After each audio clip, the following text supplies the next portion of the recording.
実際本当にその参加した人が10分かったかって言って大体分かってないんですよ。これが一番育成としては最大の成果でいいんじゃないかな。そうか。ほとんどそれって沈黙上司のせいですよ。こんにちは、もんじです。このチャンネルでは14歳から働き、21歳で起業、これまでに300億円以上売り上げた経験で培った人材育成術、組織づくりのことなどをお話ししています。興味がある方だけ見ていただければなと思います。はい。よろしくお願いいたします。本日のテーマがですね、フィードバックが最大の育成である、部下を伸ばす言葉の技術ということで、こちらかなり興味深い内容なんですが、どういった内容でしょうか。みんなやっぱ育成って、はい昨今の採用もそうですけど、育成しなきゃと。うん。育成が大事だと。そりゃそうですよね。じゃあ育成しようってなった時に、はい。何しますかと。いつも会社でも言うわけですよね。大体出てくるのはですね、研修とか、余剰人員入れて教えられる時間を作るとかですね。なんかそんなこと言うわけですよね。はい。僕思うんですけど、会社の規模にもよりますけど、大体人事とかがあると、大体それって人事が考えたりするんですよね。わかりやすいじゃないですか、研修って。だって、まず、研修やったやらないって、やったになりますよね。時間も取って、やって、その効果、結果ってすぐには出てこないじゃないですか。そうですね。でも、というよりかは、育成って何かやったからすぐに成果出るってなかなか少ないわけですよ。はい。何やってるか分かんないって言われたくもないし、何仕事してんのってなるから、一番手っ取り早いのはやっぱ研修なんですよ。人事としてはだからやった、やってる、何するの研修です、みたいなね。本当に目的考えた時に研修が一番いいのかと、いつも思ってたわけですよね。だって研修やると教えたいことってやっぱ例えば10あったら詰め込むわけですよ。時間もったいないし。10詰め込んで10教えたいんだけど、実際本当にその参加した人が10分かったかっていうと大体分かってないんですよ。伝えたいことが10あっても大体伝えたいこと10も全く伝わってない。確か半分も伝わってないと。それこそね、人間が物を覚える原理っていうと、ピラミッドあるじゃないですか。いわゆるそのラーニングピラミッドみたいなことを言われるわけですよね。人が物を覚えるときに、まず講義を聞くっていうのが 5% だと。要は覚えることが100あったとしたら、100を講義で聞いても 5% しか分かんないと。次に読書をしてプラス10だと。見て聞いてプラス20だと。デモンストレーションして30だと。みたいにあるわけですよね。自ら体験するが70で、他の人に教えるのが一番高いって言われるわけですよ。この図の通りですね。にもかかわらず、研修っていう講義とか耳聞くとかって言うと、50もないわけですよ。やっぱりね。だから、こういう空中戦ばっかりやるのやめようと思って、もちろんそのやんなきゃいけない時もあるんですけど、研修だけじゃダメかなと。逆に、何が一番育成としては最大なのかなと思った時に、すんごい思うんですけど、背中を見て覚えろプラスフィードバックだと思うんですよ。要は、なんか昔の職人とかで言うとね、背中を見て覚えろ。言いますね。なんだそれってなりますけど、ある意味、一番成果を出してる人とかのやり方をパクるのが一番早いですよね。確かに。パクってやってみて、さらにフィードバックその人にもらえたら最高だと思うんですよ。僕の論理的に、それが一番育成としては最大の成果出るんじゃないかな。ほとんどのやっぱり研修って多分求めてる成果全然届いてないと思うんですよね。いろんな試行錯誤しますけど。とにかくだから僕からすると背中を見て盗みに行く。背中を見て覚えろっていうのはもうちょっと分解すると、できる人の盗みに行く。仮に上司だったら、だから盗み見せる。理想はね。もしくは盗み見を推奨する。なるほど。実行した後にフィードバックする。フィードバックが最大の育成であると僕は思ってるんですよね。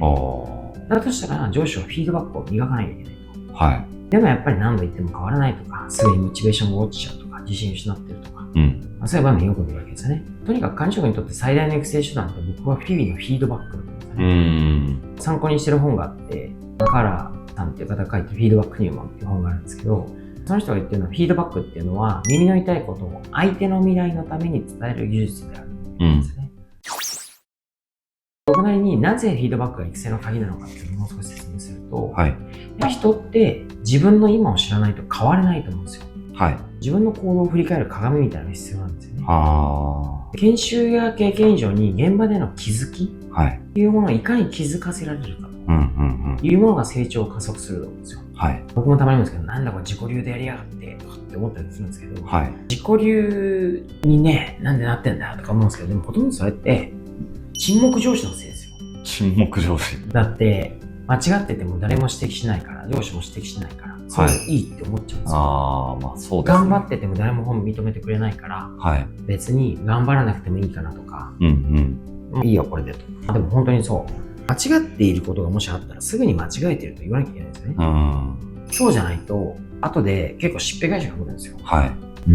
中原さんも言ってるんですけど、沈黙の罪ぐらいに思ってますよね。沈黙の罪。黙って見守るって僕からしたら育成じゃないですよ。放置です、放置。ちゃんとフィードバックの質と量ですよ。はい。だから新入社員の時はフィードバックのとにかく量を毎日でもフィードバックしろと思うわけですよ。なるほど。慣れてきたらそのフィードバックの時間、タイムスパンをデイリーじゃなくて週に変えたりとか、はい。管理職だと月に変えたりとかしてるだけですよね。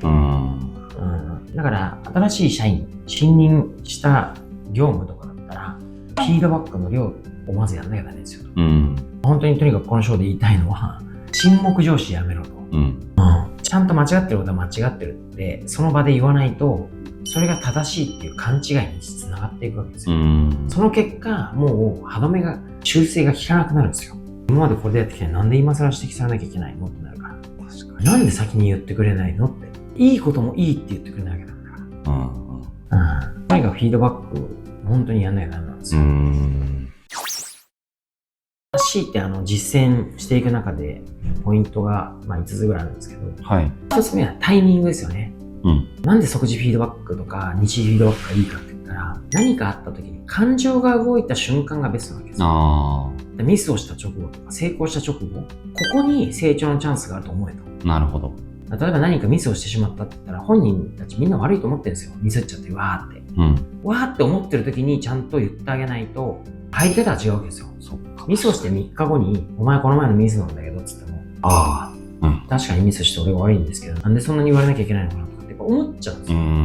でもミスした直後だったら悪いと思ってるから素直に話聞きますよ。感情が動いた瞬間がベストなんで、タイミングなんですよね。だからすぐやるってことが大事なわけですよ。あと中身に関しては、やっぱり事実と期待をちゃんと混ぜ込むわけですよね。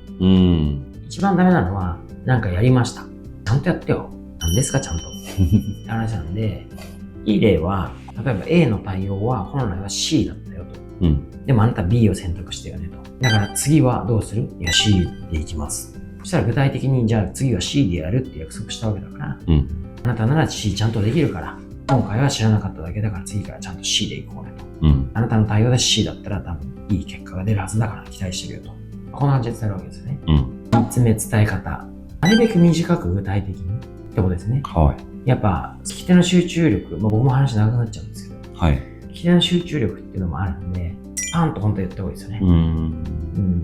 場合によっては1回のフィードバックで全部言っちゃダメなんですよ。もしくは全部言ったとしても、必ず1個を持って帰ってもらうようにしてあげたんですよね。だから、ブワーって僕も言っちゃうんで言ってもいいんですけど、全部を理解するとは思わない。ある意味、必ずフィードバック、1回のフィードバックで必ず理解してもらいたいここ。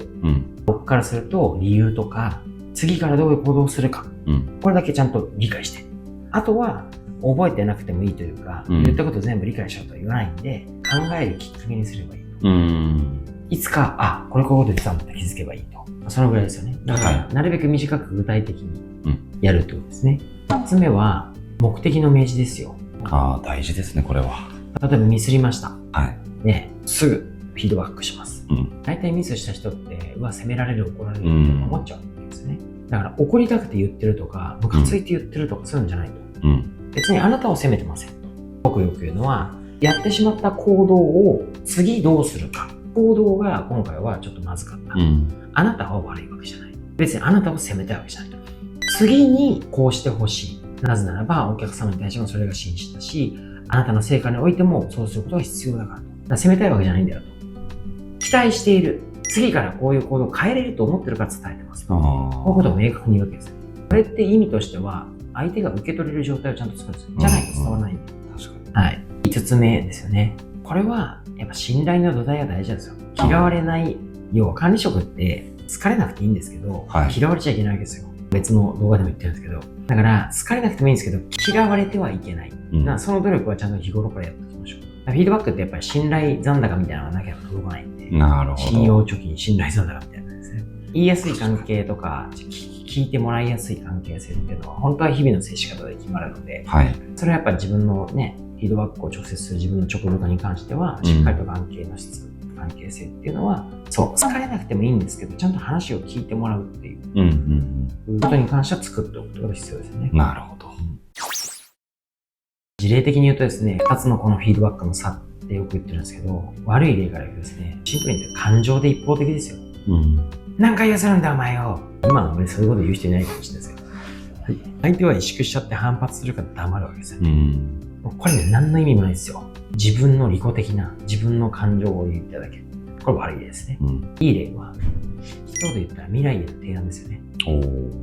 今回の資料構成良かったよと。でもこの部分もちょっと分かりやすくできたかもしれないなと思うんだけど、あなたはどう思ってるのと。できる限り、メッセージはいらないですけど、やっぱ本人が考えて、本人が自ら改善点を発見して、納得して次に行かせることが大事。納得することが大事ですよ。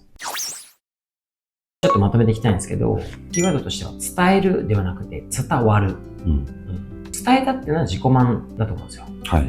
私は伝えました。私は伝えましたは意味ないんですよ。相手に伝わったかどうかが大事なんですね。これ僕らもお客様の商売一緒に言うんですけど、私は伝えましたお客様に。どうでもいいわと。お客様に伝わったかって聞くわけですよね。従業員も本来そうですよね。伝わったかどうかが育成のやっぱ成果だから。ってことですね。フィードバックの原則としては、相手の未来のために伝えてるんですよね。言ってる方も聞いてる方もそう理解しないとダメ。次同じ場面があった時に良くするためにはどうするか。ってことなんだよっていう原則と、あとやっぱり行動に焦点を当てないと。絶対人にフォーカスしちゃうんですよ。まさに罪を憎んで人を憎ますですよ。罪って言うとちょっと大げさだけど、だから結果と行動で言うと、ちゃんと行動に焦点を当てないと変えられないんですよ。ダメな結果出しやがって、ダメな結果変えろって言われても、いいよ、こっちはそれが最善だと思ってやってこの結果なんだから、やらないみたいな話に。最後はやっぱタイミングと伝え方でね、散々言ったように結果は変わりますよと。いうことなんで、フィードバックっていうことは本当に大事ですから、僕が本当に言いたいことっていうのは、フィードバックっていうものは最大の育成でありますと。部下を伸ばす言葉の技術を磨きましょうと。とにかく最大の育成はフィードバックです。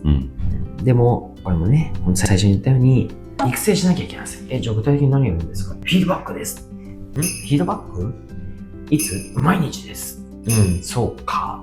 で、やっぱりこう、経営陣とか上から思われちゃって、エビデンスが残りにくいっていうのがありますよ。でも、やっぱり時間が経ったら本当にやってれば一番成果なんですよ。だからやっぱり日報をちゃんと書いてもらって、ちゃんとフィードバックする仕組み作って、ちゃんとそれもエビデンスとしてもなるべく残せるようにしたりとか、あとは実際結果出させればいいわけですから。そういうのはやっぱ地道にやるっていうことが、やっぱりそう必要ですよね。とにかくフィードバックが最大の育成であるってことを理解してもらいたいなと思います。ありがとうございます。明日からすぐに実践できそうな5つのフィードバック技術もすごくためになりました。ありがとうございました。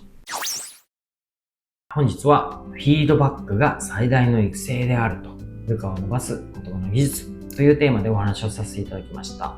少しでも気づき、学びがある方がいたら嬉しい限りです。